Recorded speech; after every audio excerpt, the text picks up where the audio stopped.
कृष्णा, राधे राधे। हम सभी मांडवी की आत्मकथा का श्रवण कर रहे हैं। अब कथांग से आगे। मांडवी, मैंने आज भयानक स्वप्न देखा है और यह स्वप्न ब्रह्म मुहूर्त में देखा है, इसलिए मैं बहुत विचलित हो गया हूँ। बहुत बड़ी विपत्ति आने वाली है अथवा आ रही है, या संभवतः मैं जान नहीं पा रहा हूँ। कोई विपत्ति घट चुकी है, मगर कहाँ? अयोध्या में। मांडवी, आप चिंतित ना हो नाथ, प्रभु सब ठीक करेंगे। कुछ भी अप्रिय नहीं घटेगा। कहने को तो मांडवी ने भरत से यह कह दिया, किंतु उसका हृदय भी अकस्मात कांप उठा, क्योंकि उसे याद आ गया वह क्षण जब महाराज दशरथ ने उसे विदा करते हुए कहा था, जाओ पुत्री, और फिर वे कुछ क्षण के लिए मौन हो गए थे। मांडवी को भी उस समय महाराज दशरथ के चरण छूते हुए लगा वह अपने पिता के यहाँ से विदा हो रही हैं। जाने फिर कब दर्शन होंगे। और जब सीता दीदी ने कहा था, क्यों रोती हो पगली, तुम तो भरत के साथ जा रही हो। जब वह रथ पर सवार हुई थी और उसने रथ द्वार से सीता को देखा था, तो पता नहीं क्यों उसका मन कांपने लगा था, और यह भाव अचानक ही उसके मन में आ गया था कि क्या जाने अब दोबारा दीदी से भेंट हो भी पाएगी या नहीं। यहाँ आकर नाना महाराज के स्नेह में वह सब कुछ भूल बैठी थी, लेकिन आज भरत के मुख पर चिंता की रेखाएं देखकर उसे अपना डर सताने लगा। मांडवी नारी थी, नारी और पृथ्वी को तो बहुत कुछ सहना पड़ता है। यह सीख वह अपनी माँ के घर से लेकर आई थी, इसलिए अपने मन के भय को दबाते हुए मांडवी ने कहा, आप चिंतित ना हो नाथ।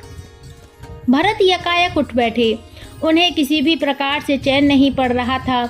ऐसी व्याकुल दशा देखकर मांडवी भी कुछ घबरा गई और बोली, आइए मैं आपको वीणा पर एक सुंदर रागनी सुनाती हूँ, आपका थोड़ा मन बहल जाएगा। सूर्य नारायण प्राची दिशा में उदित हो जाएंगे तो आप स्वप्न का डर स्वतः भूल जाएंगे। मांडवी ने जैसे ही बीड़ा के तार छेड़े, भरत मंत्र मुग्ध होकर उसके हाथ की उंगलियों को निहारने लगे, लेकिन बीच बीच में उनका मन मानो व्याकुल हो उठता। भरत को किसी भी प्रकार प्रसन्न न होते देख मांडवी ने कहा, अच्छा नाथ, आप यह बताइए कि आप किस सपने से दुखी हैं। आपने क्या देखा जो आपको चिंता ने घेर लिया है। प्रिय, यह मत पूछो मैंने क्या नहीं देखा। आप जब तक बताएंगे नहीं तब तक मैं कैसे जान पाऊंगी। मांडवी, मैंने आज चक्रवर्ती सम्राट सूर्यवंशी कौशल नरेश महाराज दशरथ का ऐसा मलिन मुख देखा जिसकी मैं कल्पना भी नहीं कर सकता। पिता इतने निर्भय और दीनहीन होंगे, मैं तो देखकर घबरा गया। बाल खुले हुए हैं, वस्त्र फटे हुए हैं। उन्हें पर्वत की चोटी से पहले गिरते हुए देखा और फिर देखा कि वे एक गड्ढे में गिर पड़े हैं जिसमें गोबर भरा हुआ था। तुम्हें आश्चर्य होगा मांडवी, वे उस गोबर के कुंड में तैर रहे थे और फिर एकदम पता नहीं कहां से अपने हाथों की अंजलि बनाए वे तेल पीते हुए दिखाई दिए। कुछ देर पहले मलिन मुख लिए उदास दिखाई दिए थे और फिर अट्ठास करते से दिखाई पड़े। यह सब क्या है मांडवी? आप अपने पिता से बहुत दिनों से मिले नहीं है ना, इसलिए उनकी इस प्रकार आपको याद आई है। किंतु याद का यह तो कोई तरीका नहीं मांडवी। और फिर वह स्वप्न नहीं तक ही नहीं रुका। मैंने तो साफ देखा कि मेरे पिता महाराज ने इसके बाद तिल और भात खाया, फिर सारे शरीर पर तेल लगाया और फिर वे अपना सिर नीचा किए हुए बहुत देर तक तेल में ही तैरते रहे। क्या विचित्र स्वप्न था मांडवी। शायद तुम्हें यह सुनकर विचित्र लगे कि मेरे देखते ही देखते सारा समुद्र सूख गया और चंद्रमा धरती पर आ गिरा। सारी पृथ्वी उपद्रव से ग्रस्त हो गई। चारों तरफ अंधेरा फैल गया। कुछ क्षण को ऐसा ही हो गया कि कुछ भी दिखलाई नहीं पड़ा। अरे तुम तो अभी से डर गई। हाँ प्राणनाथ, मुझे तो डर लग रहा है, और मुझे देखो कि मैं स्वप्न देखकर भी तुम्हें सुना रहा हूँ। भरत ने मांडवी की मनोदशा देखकर उसे अपना स्वप्न आगे सुनाते हुए कहा, और देखो प्रिय, महाराज की सवारी में काम आने वाले हाथी बिगड़ उठा और उसका मूल्यवान हाथी दांत भी मैंने अपनी आंखों से टूटते हुए देखा है। क्या यह अयोध्या पर इतने घने काले बादल छाएंगे? महाराज इक्ष्वाकु की यह पूज्य कर्म भूमि, महाराज सगर से तपस्वी, महाराज दिलीप से दानी, भागीरथ से दृढ़व्रती और अज से भावुक प्रजापालक से होती स्वयं मेरे पिता महाराज दशरथ जैसे महापराक्रमी देव विजय के सिरमौर सरीखे सूर्यवंश के इन स्तंभों से पालित यह देवनगरी अयोध्या क्या विनाश की ओर चली जाएगी। सिर थाम कर बैठ गए भरत। मांडवी यह देखकर भी धैर्य धारण किए हुए बोली, नाथ, जिस नगरी में ससुर महाराज सरीखा देवता वास करता हो और सरस्वती, लक्ष्मी और दुर्गा समान माताएं अपने यश गौरव से नगरी की कीर्ति ज्वाला को प्रज्वलित रखती हूँ, और हे आर्य, जहाँ ज्येष्ठ श्री राम आपके अनुज लक्ष्मण और शत्रुघ्न सरीखे पराक्रमी वीर हों, उस पर कोई भी संकट का बादल कुछ क्षण के लिए तो ठहर सकता है, लेकिन ऐसे उदीयमान सूर्य कुल की ऊष्मा से पिघलकर बाष्पित हो जाएगा, नहीं ठहर पाएगा, और अगर बरसेगा तो भूमि को उबरा करके देव आपका स्वप्न विधान से उबर नहीं हो सकता। आप विधाता के विधान से अपरिचित हैं, यह मानती हूँ, लेकिन निश्चय ही इस पूर्ण भूमि में बड़ा विकल्प नहीं होगा। किसी भी विकल्प को अयोध्या पर छाने के लिए आपके क्रोध का सामना करना पड़ेगा। पर मांडवी, मैं उस अग्नि का क्या करूं जो मुझे दिखलाई दे रही है? वह अग्नि सारी अयोध्या को भस्म करना चाहती है। मेरी दृष्टि के सामने जो दृश्य उभरा है मांडवी, वह साधारण विनाश का नहीं है, महाविनाश का है। मैंने देखा है, पृथ्वी फटी है, वृक्ष गिरे हुए हैं, पर्वत ढह गए हैं और धुआं ही धुआं है। हे प्रिय, पिता महाराज काले लोहे की चौकी पर बैठे हैं, धुएं से घिरे हुए हैं, उन्हें कोई रास्ता नहीं सूझ रहा है। इस विनाश से कुछ परंपरा को बचाने का उनके वस्त्र भी काले हो गए हैं, और पता नहीं कहां से पिंगल वर्ण की स्त्रियां उन पर प्रहार कर रही हैं। इनसे घबराए महाराज दशरथ लाल रंग के फूलों की माला पहने, लाल चंदन लगाए, गधों के द्वारा जूते हुए रथ पर बैठकर तेजी से दक्षिण दिशा की ओर जा रहे हैं।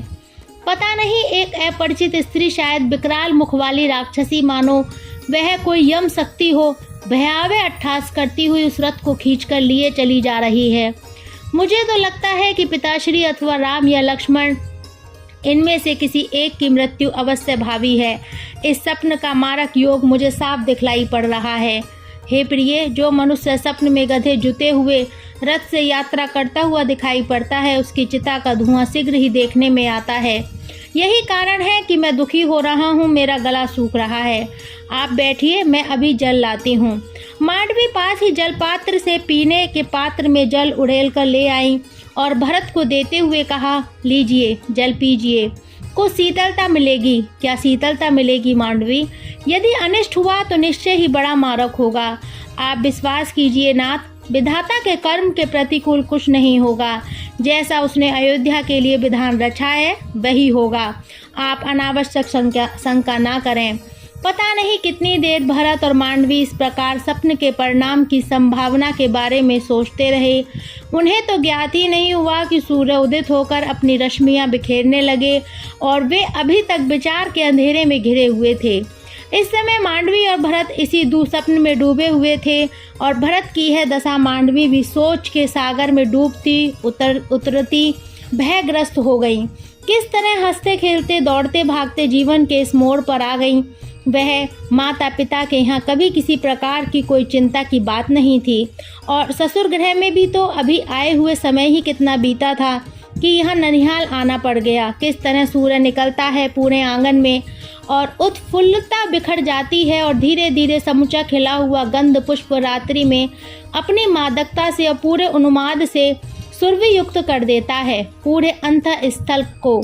यह उत्त श्रृंखला और यह उन्माद और यह प्रेमिल साहचर्य और प्रिय के साथ सहवास के क्षण, इन सब का ऐसा सम्मिलित किया व्यापार चल रहा है जिसमें प्रातः और संध्या का भान ही नहीं रहता।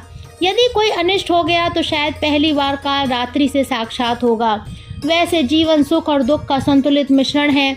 अब तक पाया सुख दुख की विशाल रात्रि में परिवर्तित होने को है। मांडवी भरत के पास बैठी है, विचार कर ही रही थी कि तभी प्रतिहारी ने आकर सूचना दी, आपको नाना महाराज ने याद किया है, शीघ्र चलिए। अब भरत दैनिक कार्यों से निर्वित होकर नाना महाराज के पास जाने के लिए चल दिए। भरत ने ज्यों ही नाना महाराज के कक्ष में प्रवेश किया, सामने अयोध्या से आए दो दूत देखकर भरत का माथा ठनक गया। नाना महाराज को प्रणाम कर ज्यों ही भरत बैठे तो युधाजीत ने कहा, प्रिय भरत, अयोध्या से पुरोहित जी एवं समस्त मंत्रियों ने आपकी कुशल मंगल कामना की है और शीघ्र बुलाया है। जानता हूँ मामा, तो तुम इन दूतों को देखकर ही पहचान गए कि तुम्हें बुलाया गया है। नहीं, मैं तो इनके आने से पहले ही ब्रह्म मुहूर्त में जान गया था कि अब मेरा यहाँ का वास समाप्त हो चला है और मुझे अयोध्या के लिए प्रस्थान करना है। तुरंत भरत ने आए हुए संदेश वाहक से कहा, तुम्हारी आंखों में शोक और चेहरे पर मलिनता संकेत दे रही है कि कोई अनिष्ट घटा है। बोलो दूत, पिता महाराज कुशल तो हैं, मेरे भाई राम और लक्ष्मण तो निरोग हैं, उन पर कोई आपत्ति तो नहीं आई है। धर्मपरायण हमारी ज्येष्ठ माता कौशल्या, मंजली माँ सुमित्रा और अपने स्वभाव में उग्र, जरा जरा सी बात पर कोप करने वाली मेरी बुद्धिमती माँ के कई तो स्वस्थ हैं। दूत क्या कह सकते थे, वे जानते थे, लेकिन उनकी सीमाएं थीं। उन्हें क्या कहना है यह पहले ही महर्षि वशिष्ठ ने निश्चित कर दिया था। इसलिए उसी वाक्य को दोहराते हुए उन्होंने उत्तर दिया, युवराज, आपको जिनका कुशल मंगल अभिप्रेत है, ठहरो। क्या संबोधन किया तुमने युवराज? हाँ महाराज, तुम्हारी बुद्धि खराब हो गई है, तुम बहक रहे हो, कभी युवराज कहते हो, कभी महाराज कहते हो। नहीं जानते कि मैं सिर्फ राजकुमार हूँ, महाराज दशरथ हैं और युवराज राम हैं। मैं उनका सेवक और अनुयायी केवल भरत हूँ। दुष्ट, अगर तुम अयोध्या में होते तो मैं तुम्हें इस बात पर प्राणदंड दे देता, पर तुम दूत हो, मेरे लिए संदेश लाए हो। मेरा आदेश है, बिना किसी अनर्गल संबोधन के अपनी बात कहो। युधाजीत ने बीच में भरत को शांत करते हुए कहा, प्रिय भरत, यह संबोधन तो तुम्हारे सम्मान में जिन्होंने कहे हैं, इनका मंतव्य शुद्ध है। मैं जानता हूँ मामाश्री, इनका मंतव्य मुझे अनिष्ट दिखाई दे रहे हैं, जो किसी महान आत्मा की मृत्यु का संकेत है, वरना ये मूर्ख मुझे युवराज क्यों कहते। क्षमा करें राजकुमार, हम तो आपकी सेवा में यह संदेश लाए हैं कि हाथ में कमल लिए रहने वाली लक्ष्मी आपका वरण करने के लिए प्रतीक्षा कर रही हैं। आप यात्रा के लिए शीघ्र ही तैयार हो जाएं। देखो देखो मामाश्री, लक्ष्मी मेरा वरण करने के लिए तैयार हो रही हैं। इन शब्दों का अर्थ समझते हैं आप? अयोध्या की राजलक्ष्मी मेरी प्रतीक्षा कर रही हैं। बोलो, लगभग चीखते हुए भरत ने दूत से कहा। बोलो दूत, बोलो, क्या हुआ? अयोध्या की राजलक्ष्मी के उत्तराधिकारियों को क्या हुआ? महाराज को, जो राज्य लक्ष्मी मेरा वरण करने की प्रतीक्षा कर रही हैं। और क्यों? दूत अपराध बोध लिए गर्दन झुकाए खड़े थे। उनके द्वारा किए गए संबोधन ने उनसे बिना कहे ही तथ्य की बात कहलवा दी थी। भरत का संदेह बढ़ने लगा, लेकिन अब वास्तविकता जानने के लिए अयोध्या तो जाना ही होगा। रथ तैयार था, जाने की सारी व्यवस्था कर दी गई थी। शत्रुघ्न, जो अभी अभी श्रुतकीर्ति के साथ यहाँ पधारे थे, भरत को देखकर अप्रत्याशित रूप से चौंक पड़े और बोले, भैया क्या बात है? ये दूत क्या संदेश लाए हैं? सब कुशल तो है? रोते बिलखते भरत ने शत्रुघ्न के कंधे पर सिर रखते हुए कहा, कुछ कुशल नहीं है शत्रुघ्न, ये मूर्ख दूत महर्षि के द्वारा भेजे गए हैं। पिता महाराज ने इनको नहीं भेजा, ये मुझे युवराज महाराज कहकर संबोधित कर रहे हैं। ये कहते हैं ये मुझे बुलाने आए हैं, राज्य लक्ष्मी मेरा वरण करने के लिए प्रतीक्षा कर रही हैं। शत्रुघ्न ने सुना तो उसे भी दूतों पर क्रोध आया, लेकिन इनसे क्या कहा जा सकता था? केवल अयोध्या चलने का ही एक रास्ता था। महाराज अश्वति से, मामा युधाजीत से मंत्री परिषद में विदा लेकर भरत, शत्रुघ्न, मांडवी और श्रुतकीर्ति के साथ उदास मन लौट चले अयोध्या की ओर। महाराज अश्वति ने चलते समय मांडवी का मस्तक सूंघकर कहा, जाओ पुत्री, तुम मुझे जीवन देकर जा रही हो। इतना दुख तो मुझे स्वयं अपनी पुत्री कैकेयी को भी विदा करने पर नहीं हुआ था, जितना तुम्हें आज इस समय अकस्मात विदा करने पर हो रहा है। पर विलंब मत करो, अब आओ पुत्री। महाराज ने मस्तक ऊंचा उठाकर भीगे नेत्रों से भरत और शत्रुघ्न को देखते हुए कहा, जाओ मेरी लाडली, इस नगरी पर तुम्हारा इतना ही रहना था। जाओ, अयोध्या तुम्हें पुकार रही है। वहां जाकर अपने पिता, पुरोहित, अन्य ब्राह्मणों को हमारा कुशल मंगल कहना। राम और लक्ष्मण को हमारा स्नेह देना। इसके साथ कैकेयी नरेश ने बहुत सा धन, स्वर्ण, उत्तम हाथी एवं मूल्यवान सामग्री भेंट में दी। 16 घोड़े भी साथ किए। भरत, मांडवी सहित शत्रुघ्न और श्रुतकीर्ति सहित रथ पर बैठ गए। उनके हृदय में भारी चिंता थी। एक तो दुःस्वप्न का प्रभाव, दूसरे दूतों के द्वारा अनिष्ट का संकेत। भरत का दूरगामी रथ अब अयोध्या की ओर तेजी से बढ़ने लगा। आते समय जो यात्रा बड़ी सुखद और प्रिय लगने वाली थी, वही इस समय चिंता से घिरी आकर्ण व्यवधान पैदा करने वाली थी। भरत की आंखें ठहरी हुई थी, मांडवी भी चिंतित थी, और इस प्रकार का उसका यह पहला अनुभव था। यूं एक बार जब वह अपने ज्येष्ठ पिता महाराज जनक के यहाँ थी, और जिस समय महाराज ने बड़ी बहन सीता के विवाह के लिए शिव धनुष की प्रत्यंचा चढ़ाने वाला व्रत ले लिया था, तब कितने ही वीर आए, लेकिन प्रत्यंचा चढ़ाना तो दूर, वे उस धनुष को टस से मस न कर पाए। उस समय अपनी पुत्री के भविष्य को लेकर एक पिता के मुख पर छाए अवसाद के बादल देखकर मांडवी दुखी अवश्य हुई थी। तब वह बालिका थी, खिलंदर। उस समय उसने इस चिंता को गंभीरता से देखा ही नहीं था, न जाना था। एक आशा भी की, अभी तो अनेक वीर हैं पृथ्वी पर, संभवतः कोई उत्कृष्ट वीर ही दीदी का वरण करे।